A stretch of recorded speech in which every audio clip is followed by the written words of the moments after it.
彰化永靖乡，昨天有一辆载运鞭炮的货车，在行驶过程当中，因为不明原因冒烟起火。驾驶和车上一名杨姓男子下车要扑灭的时候，却发生了爆炸。杨姓男子被炸伤，送医急救。而另外还有哪些重点新闻？来看我们的整理报道。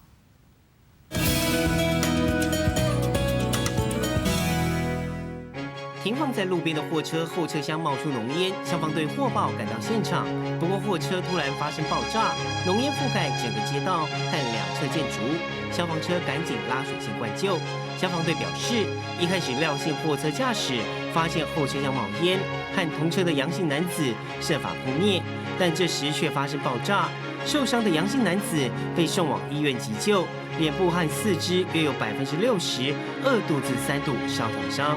为了响应国际宠物日，台北捷运在9号首度推出一日限定的宠物专属列车，吸引许多饲主带着毛小孩来参加。车厢间也都装有宠物栅栏，并配置1名清洁人员随车维护，更配有宠物行为训练师及兽医在车厢待命。除了捷运宠物专车，台北市4月11号起也将新增试办平日离峰时段友善狗狗公车路线，让毛爸妈平日就可以免提笼方式携带中大型犬搭乘狗狗公车。2018年台中花博期间，一共制作了300万张花博记名悠游卡，后来因为与厂商合约问题，还剩下144万张空白卡片未发出。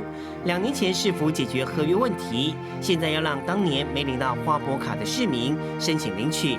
不过现在要发放的花博卡，除了不是记名制，也不会再印上民众的名字。